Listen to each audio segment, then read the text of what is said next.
അതിനല്ലേ ഇറാ ഗുഹയിൽ പോണത്, അതിനല്ലേ വയനാട്ടിലേക്ക് കയറുന്നത്, അതിനല്ലേ എറണാകുളത്തേക്ക് ഇറങ്ങുന്നത്. ഒക്കെ ഇത് തെറ്റാന്ന് പറയാനാണല്ലോ സ്വഹാബത്ത് ചെയ്ത പ്രവർത്തനം. തീർന്നിട്ടില്ല, കേട്ടോളൂ.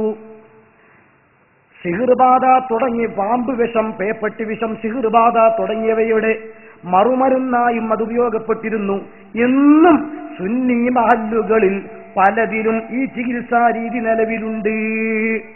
നീ കേട്ടോളൂ, ഇസ്ലാഹി പ്രസ്ഥാനം അഥവാ മുജാഹിദ് പ്രസ്ഥാനം വെള്ളത്തിൽ മന്ത്രിച്ചൂതൽ അനാചാരമായി പ്രഖ്യാപിച്ചു. അവിടെ പ്രഖ്യാപിക്കണം, നമ്മളെ പോപ്പ് പ്രഖ്യാപിക്കും പോലെ തെളിവൊന്നും വേണ്ട, പ്രഖ്യാപിക്കാൻ പ്രഖ്യാപിച്ചു കൊള്ളുന്നു. ഇന്ന് മുതൽ ഒരു പരിധി വരെയുള്ള സമയം വരെ വെള്ളത്തിൽ മന്ത്രിച്ചൂതൽ അനാചാരമാകുന്നു. എന്തുകൊണ്ട് സാർ ഇത്രയും കൊല്ലം നടത്തിയത്? മാഫി കലാം, ചട്ടപ്യൂർ മൗത്ത്. പറഞ്ഞു കേട്ടോളാ, തിരുവായിക്കെതിർവായില്ല. ഇതാണ് പൗരോഹിത്യം. ഈ പൗരോഹിത്യമാണ് ഭാവി പാതിരിമാര് നടപ്പിലാക്കുന്നത്. എന്തുകൊണ്ട് ചോദിക്കണ്ടേ? അപ്പം കുഞ്ഞാടുകളെ എന്ന് പറയണമെങ്കിൽ കുഞ്ഞാടുകൾ ചോദിക്കണ്ടേ ഇടവകയിൽ നിന്ന് എന്താണ് സംഭവം എന്നുള്ളത്? ഇല്ല, പ്രഖ്യാപിക്കുന്നത് കേട്ടുകൊള്ളണം. കേട്ടോളൂ, തീർന്നിട്ടില്ല. അതിനാൽ മുജാഹിദ് മഹല്ലുകളിൽ ഒന്നും ഈ സമ്പ്രദായം നിലവിലില്ല. രോഗശമനത്തിനും വിഷബാധക്കും ഖുർആൻ മന്ത്രിച്ചൂതി ചികിത്സിക്കുന്ന ഒരു മൗലവിയെയും മുജാഹിദ് മഹല്ലുകളിൽ വെച്ച് പൊറുപ്പിക്കുകയും ഇല്ല. ഭലേ ഭേഷ്, വളരെ കണ്ടീഷനായിട്ടുണ്ട് കാര്യം.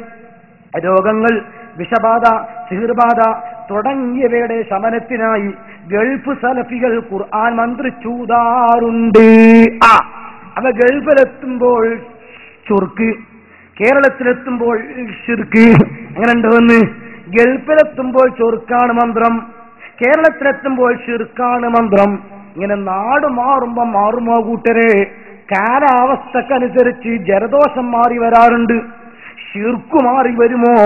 കുറ്റപ്പെടുത്തണല്ല, പുസ്തകം വായിച്ചപ്പോൾ ഞാൻ പറഞ്ഞു പോയതാണ്.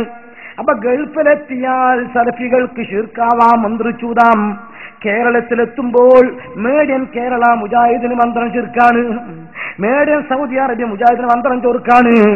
ഏതു ആകട്ടെ, ഇങ്ങനെ മന്ത്രം സ്വഹാബത്തിന്റെ ചൊല്ലിയാണ്, അത് ചെയ്യേണ്ടതാണ്. അതേസമയത്ത് ഇപ്പോ മുജാഹിദിന്റെ അവസ്ഥ എടുത്തു നോക്കിയാൽ നേരെ തല തിരിച്ചണല്ലോ. മന്ത്രത്തിനെ, മുറുക്കിനെ, ഏലസിനെയൊക്കെ ശക്തമായിട്ട് വിമർശിച്ചുകൊണ്ട് ജക്കറിയ സലാഹിന്റെ പ്രസംഗമുണ്ട്, കിട്ടുമോ? ശക്തമായിട്ട് വിമർശിച്ചുകൊണ്ട്. പക്ഷെ കുറച്ചിങ്ങനെ കഴിഞ്ഞപ്പോ ഇവർക്കും തോന്നി ജിന്നും മിൻസും ഒക്കെ പ്രശ്നമാക്കാൻ തുടങ്ങിയപ്പോ ഇനിയിപ്പോ നമ്മൾ നോക്കി നിന്നാൽ പിന്നെ ഗുളിക കൊടുത്താലൊന്നും ശൈത്താൻ ഇറങ്ങിപ്പോവില്ല. ശൈത്താൻ എന്ത് ഗുളിക? അതേപോലെ തന്നെ ഇഞ്ചക്ഷൻ ചെയ്താൽ ജിന്നിന്റെ ഷർറ് ഒഴിവാവൂല. അതിന് മന്ത്രിക്കലേ മാർഗുള്ളൂ. അപ്പൊ ലാസ്റ്റ് കള്ളിക്ക് പറഞ്ഞു വേണം മന്ത്രിക്കണം എന്നല്ല, അതിന് തെളിവും കൂടെ ഉണ്ട്. ഇതിങ്ങനെ മാറി മറിഞ്ഞുകൊണ്ട് നിൽക്കുകയാണ്. ഏകദേശം നമ്മുടെ തേങ്ങയുടെ കൊപ്പരയുടെ ഒക്കെ വില പോലെ. കൊപ്പര വില കുറച്ച് ചിലപ്പോൾ പത്രത്തെ കാണും ഇടിഞ്ഞു, വില ഇടിഞ്ഞു എന്നാണ്. ആ വില ഇടിഞ്ഞിട്ടാരും മരിക്കലൊന്നുമില്ല, പക്ഷെ വില ഇടിവാണ്. ചിലപ്പോൾ പറയും കൊപ്പരയുടെ താങ്ങ് വില നിശ്ചയിച്ചു, അങ്ങനെ ഉണ്ടാവും. അങ്ങനെ അങ്ങോട്ടും ഇങ്ങോട്ടൊക്കെ മാറും. ഇതേപോലെയാണ് തൗഹീദ്. അത് മാറാൻ പാടില്ലല്ലോ. ആദ്യം മന്ത്രത്തിന് നന്നായി പരിഹസിക്കുന്ന ഭാഗം ഇട്ടുകൊടുക്കുക. നമ്മൾ ചെയ്യേണ്ടത് രോഗം വന്ന ചികിത്സയിലാണ്, മന്ത്രിക്കലല്ലാതാ. അതിന് പകരം ഇവര് തങ്ങളെടുത്തേക്ക് പോകും. എന്നിട്ട് മന്ത്രം, തന്ത്രം, കന്ത്രം എന്തൊക്കെയോ പറഞ്ഞ് മന്ത്രത്തെ കളിയാക്കുക. പിന്നെ പറഞ്ഞിട്ട് പറയുന്നത് മന്ത്രിക്കണം. രാത്രി സുഖമില്ലാതെ കുട്ടി ഉറക്കുന്ന എഴുന്നേറ്റാൽ ആയത്തെ കുറിച്ച് ചോദ്യം മന്ത്രിക്കണോ? ഇതിപ്പോ തിരിച്ചിട്ടും പറയാൻ ആദ്യം മന്ത്രത്തെ എതിർത്തു